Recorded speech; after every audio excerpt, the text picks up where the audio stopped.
I'm good. Good morning, good afternoon, good evening. Here's Denny. Thank you, Tim. Better late than never. Hey, at least I got there, right?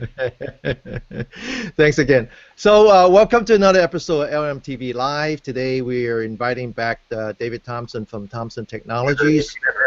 Hey, at least I got there, right? Thanks again. So welcome to another episode of LMTV.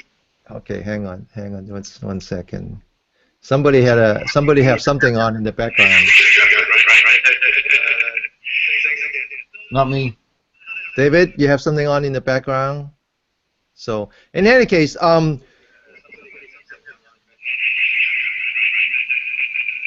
we're going to be talking about a new technology, a new application, a new product from Thomason Technology called SpyGOOSE. But before we do that, we thought we have a kind of an open discussion about industrial network and cybersecurity. Tim, you want to kind of give it a spin? Tim, I've got so much mute feedback. yourself. I'm sorry, I can't hear the presentation.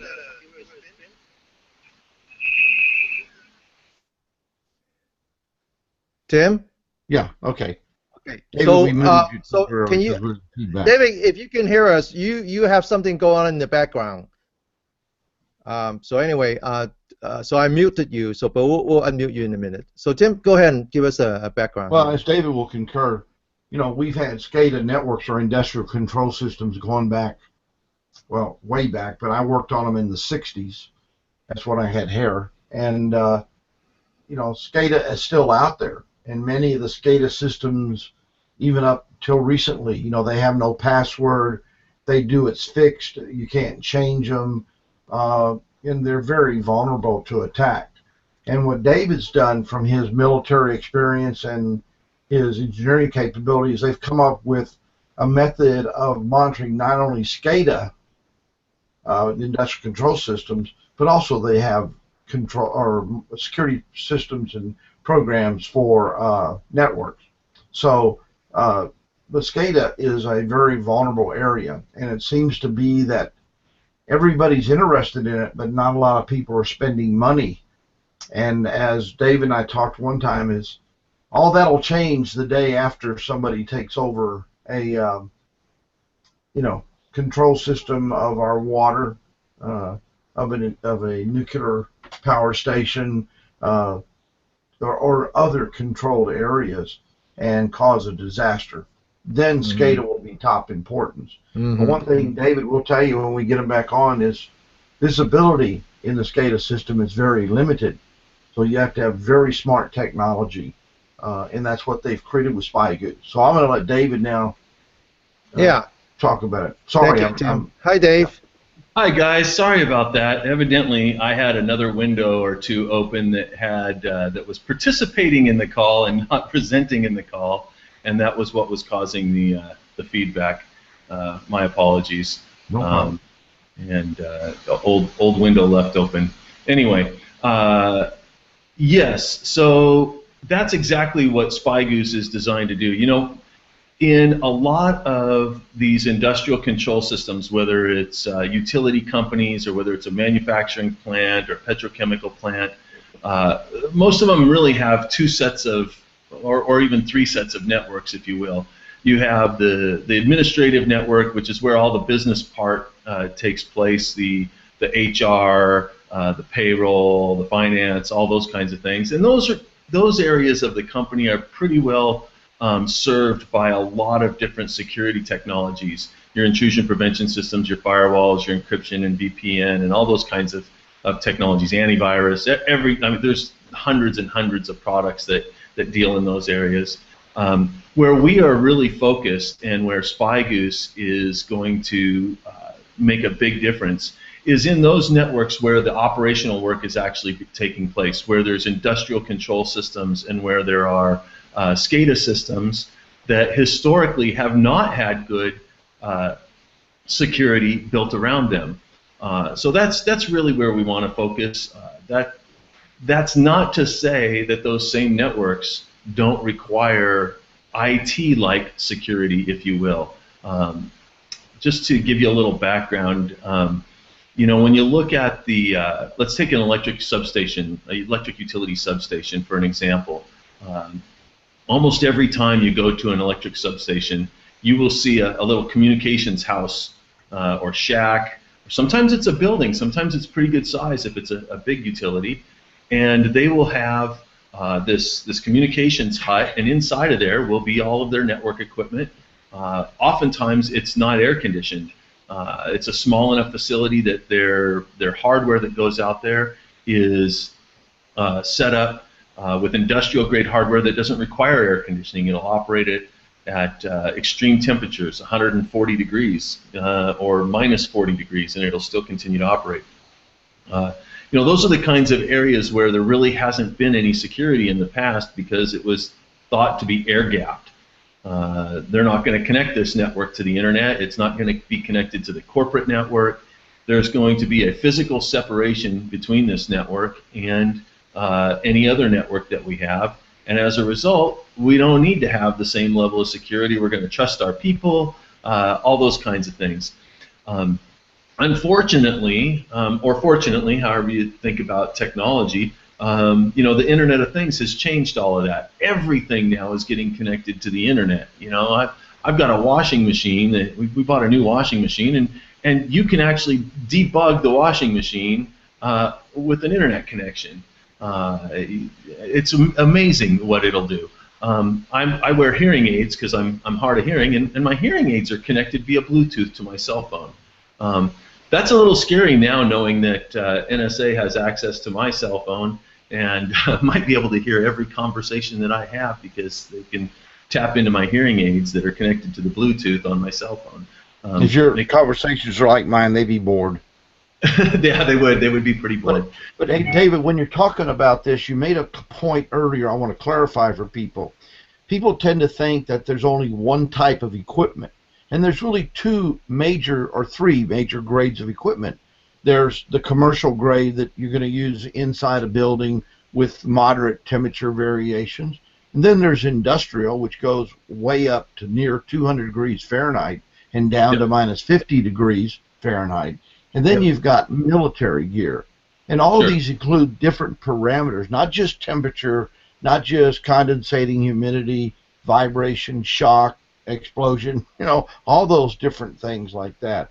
And people have to understand that when we start delving in your area, we need industrial grade at a minimum. And I for one have always thought there should be two areas. One is commercial, and one is military or high industrial. Because when you look at military standards, they're pretty rugged and durable. And like you pointed out, in my area, the two base stations near me have, the big old, we call them block boxes in the old days, but those big NEMA cases that are standing up on a concrete block, and that's where all the communication terminates. And it has both network and the control system monitoring.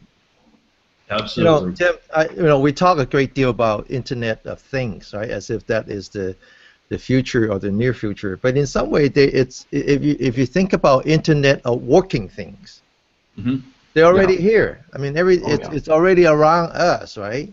And that's what we're talking about, is that the Internet of Working Things is in fact the infrastructure that our life depends on, and we just don't feel that they're secure enough. We know that they're not secure enough. Oh no, you're absolutely right. It's 20 plus years ago, 25 years ago, very few people had cell phones, and now they're pervasive everywhere.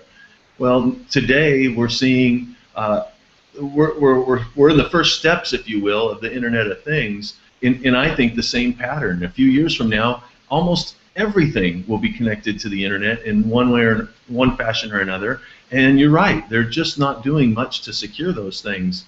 And whether it's your watch or whether it's your washing machine, your refrigerator. I've seen the commercials now where they've got cameras in your refrigerator so you can check to see what your groceries are, while you're at the grocery store. I don't know that I want anybody looking in my refrigerator, but yeah, everything is moving towards being connected to the internet. We are so intertwining our physical world now with this electronic world that it's really getting kind of crazy. And also, so what that's doing though, from a commercial perspective, if you will, is it's opening the doors for a lot of these devices to be brought into the business, right? It's not just your home, it's not just your thermostat or your refrigerator or your watch. It's now in your utility company. They've already deployed smart meters to millions of homes in the country and have been able to get information instantaneously about how you use your energy on a very, very frequent basis, and some would argue that that is an invasion of their privacy. And now we're talking about going even deeper into those business systems and getting into, like I was talking about, the substations. And I like to use the substations because it's for a couple of reasons. One, it's fairly easy to understand what the ramifications are. If somebody hacks into your substation, there's a chance that they can knock the power out. And when you lose power, now all of a sudden you lose a lot more. You know, there's a lot of things that are tied to our power, and the longer it's out, the more damage it does, and the more lives that are at risk, and all those kinds of things. And so it has a big impact that will stay with people, I guess, is the other reason why I focus on them. And when I drive around our country and look at substations, and it wasn't until about 4 or 5 years ago that I really started to pay attention to substations. I noticed that most of them are chained with a padlock on a cyclone fence that goes around the outside.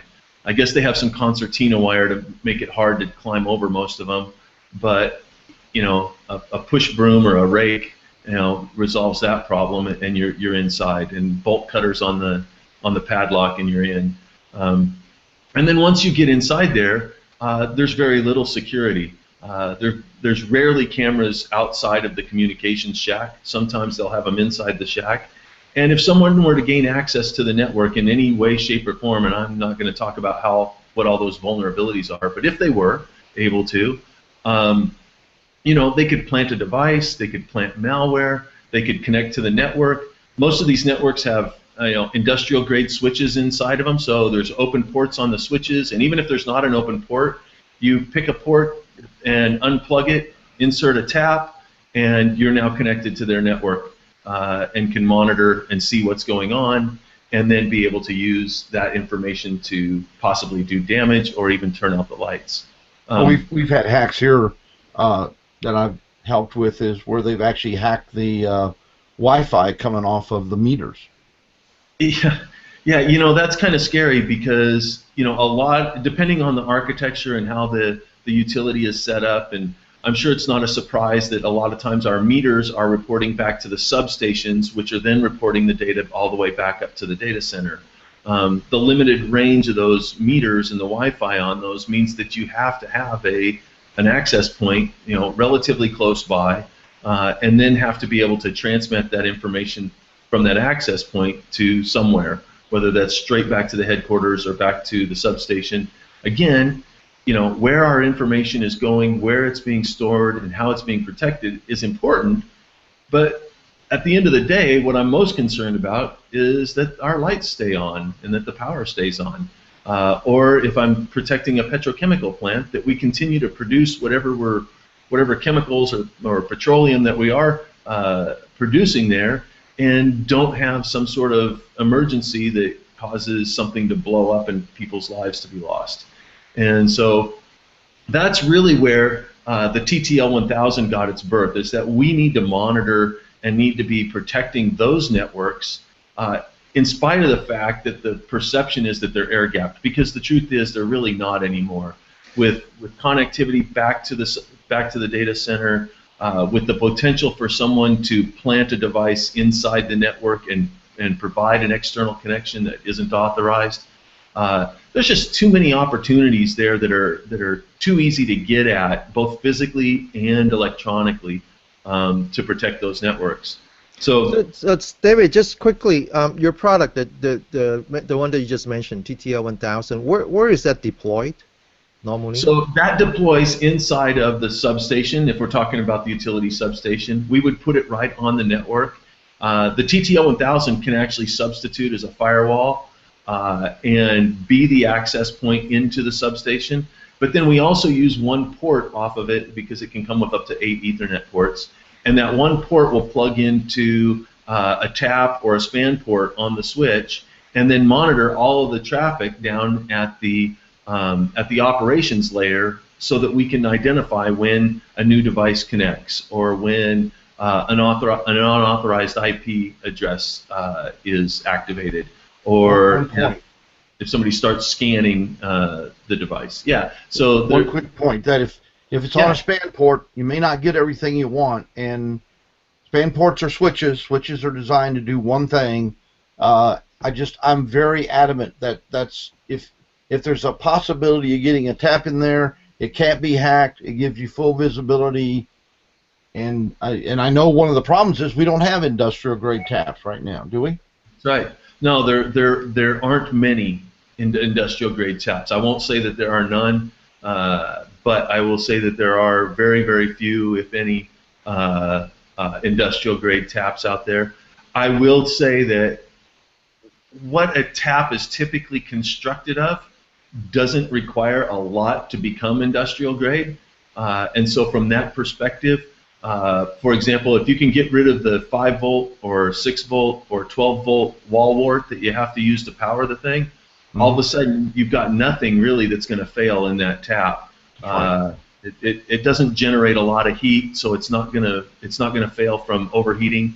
And as a result, that's one of the things that we've done is with the deployment of the TTL 1000, we deploy it with a tap, and we get rid of the wall wart, and we plug directly into the chassis of our sensor, so that we have 5 volts coming off the motherboard that is already protected from heat and all those kinds of things. So we're not generating any additional heat. And 5 volts is the PC 104 standard anyway. Right. So yep. So we use a 5-volt tap, and we plug directly into our motherboard.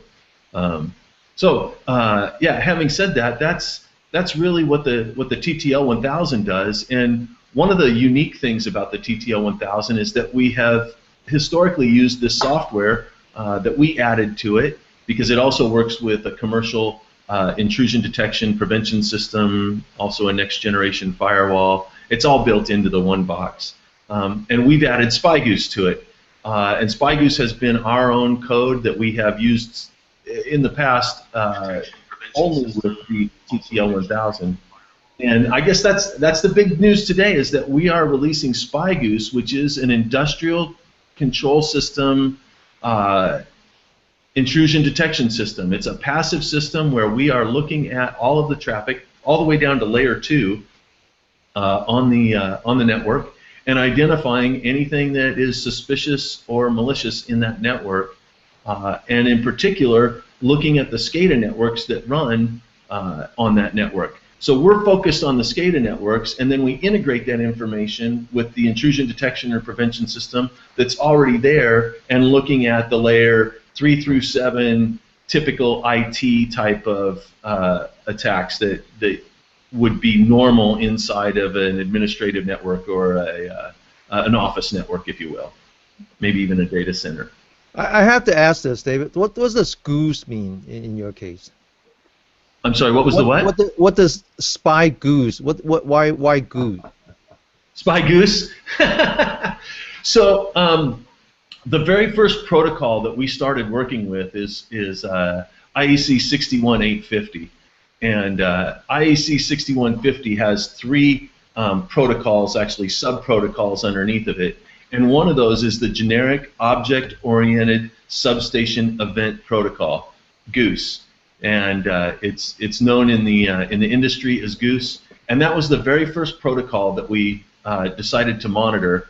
And one of the reasons we chose it is because it only operates at layer 2. There's no IP addresses associated with it, only MAC addresses, which is why we have to be at that layer 2 level in order to monitor it.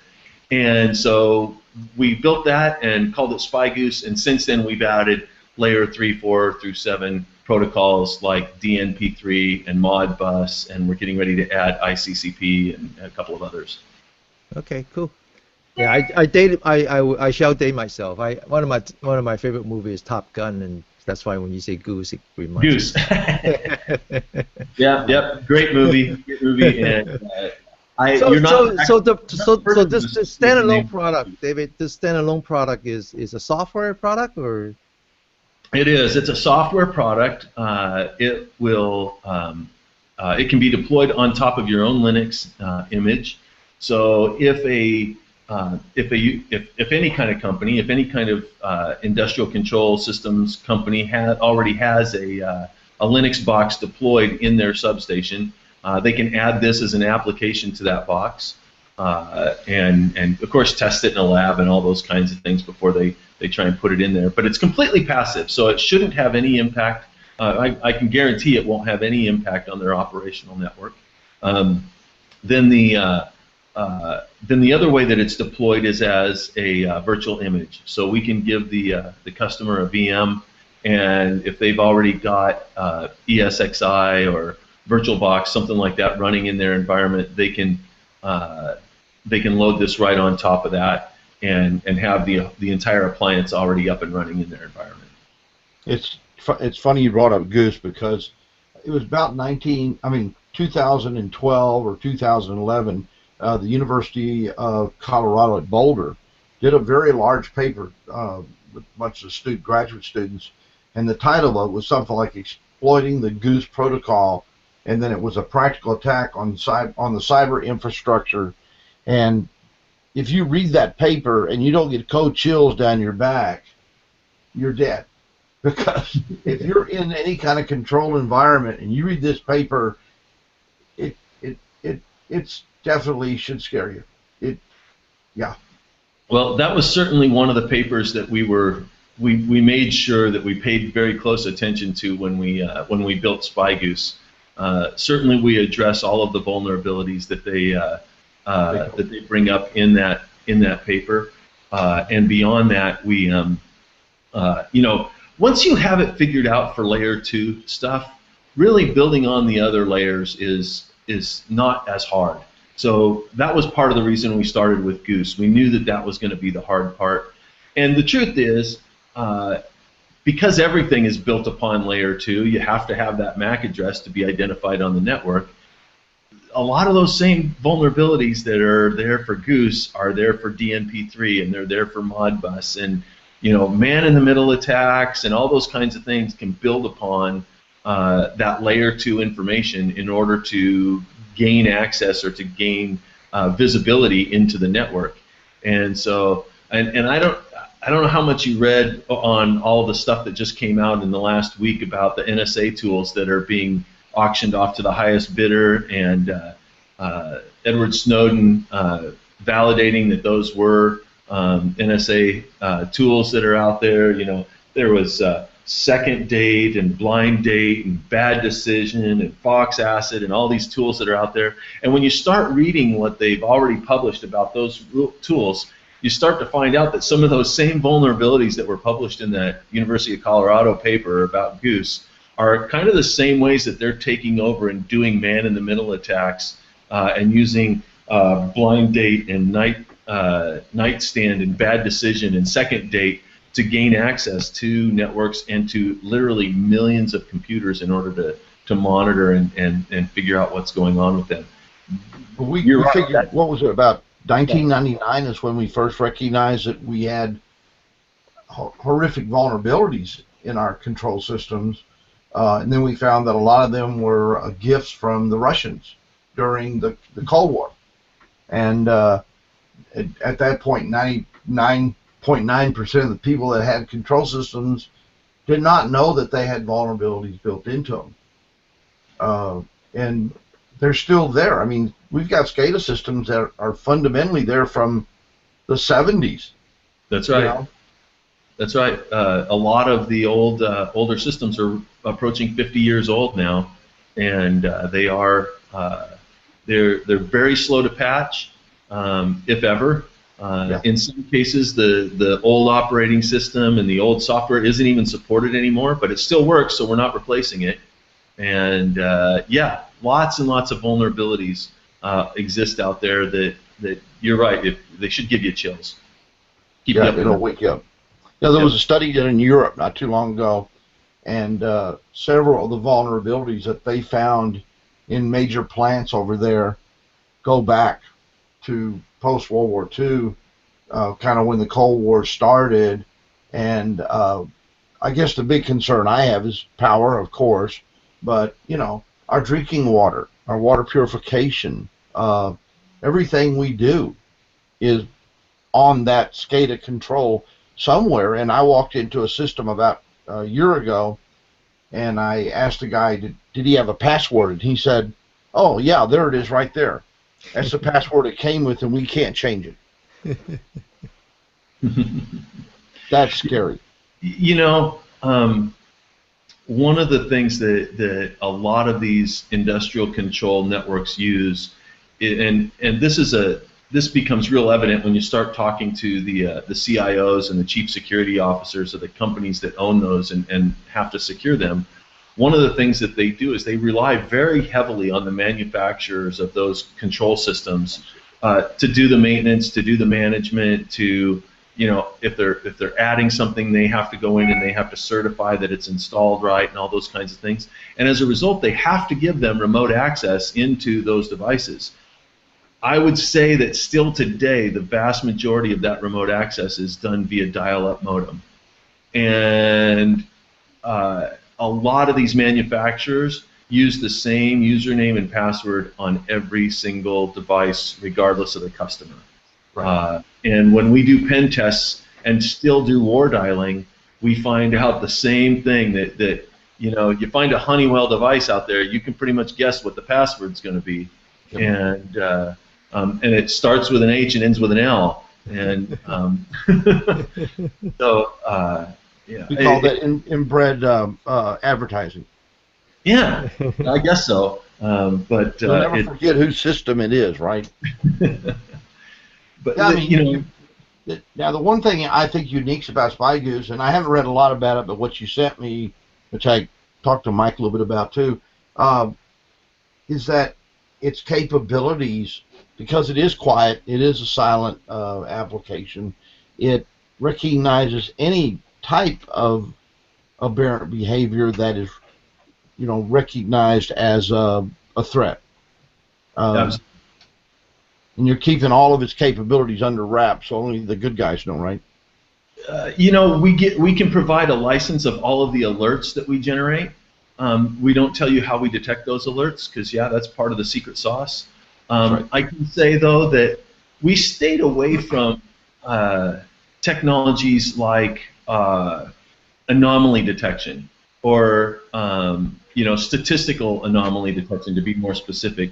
Because anytime you're dealing with statistical anomalies, you're always going to have those boundary cases that look strange but aren't and are normal. And you're also going to have those strange things that happen that still fall within the normal category. And so as a result, anytime you're doing any kind of behavior analysis or anomaly detection, you're going to have false positives, and worse yet, you're going to have false negatives.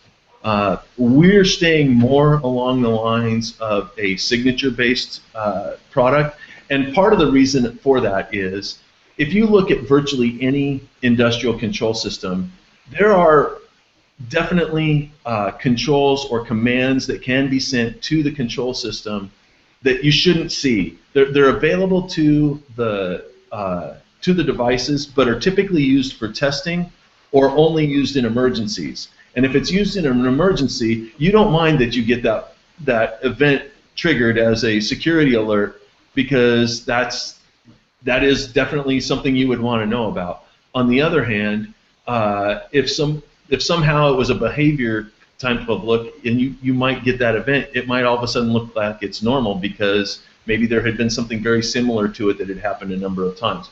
In this particular case, we stick very, very closely to a signature-based because we can dramatically reduce the number of false positives, and we can absolutely guarantee that you're going to get an event if, for example, in a DNP3 network, somebody were to issue a shutdown command or a reset all registers command.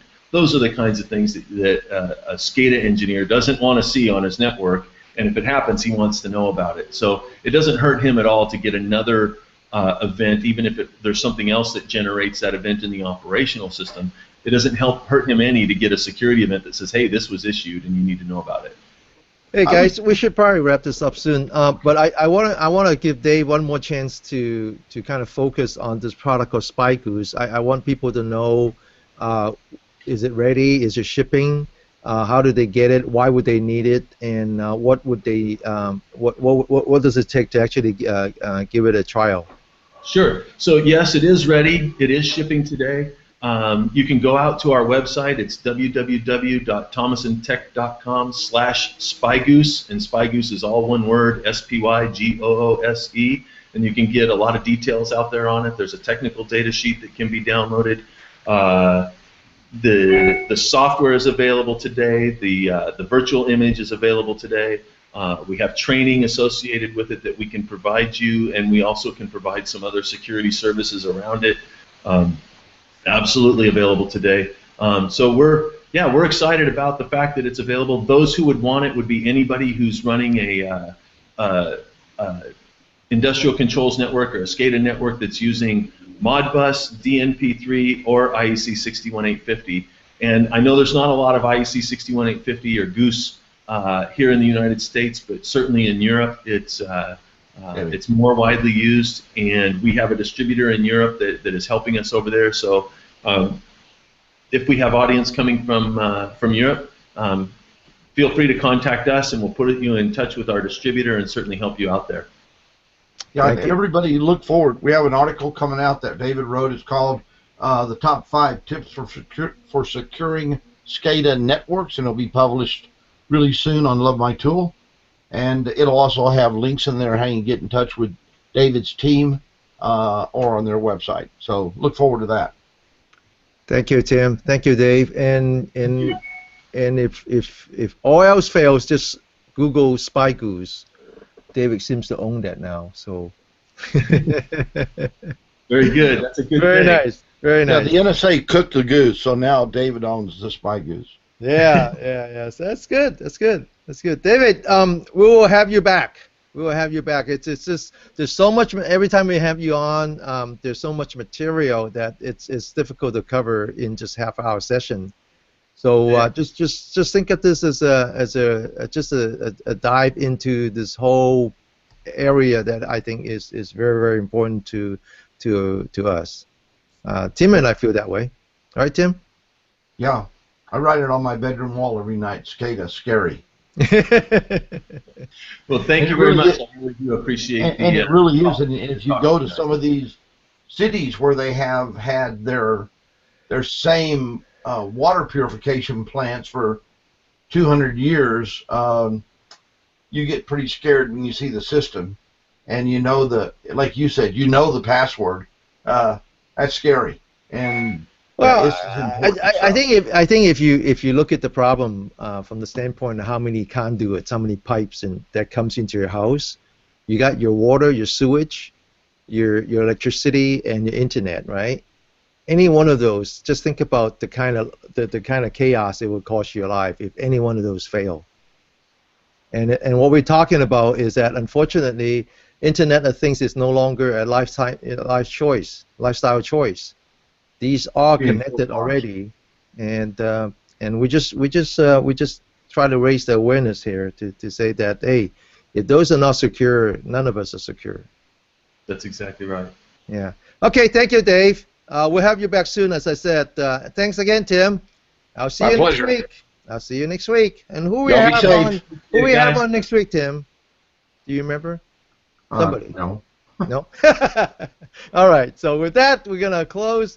It would be a big surprise to all of us. But I know we're on next week. Thanks. Bye-bye. Yep, okay. All right. Thank you. Bye-bye. Bye-bye. Take care of yourself, buddy. Okay. Bye-bye. Bye-bye.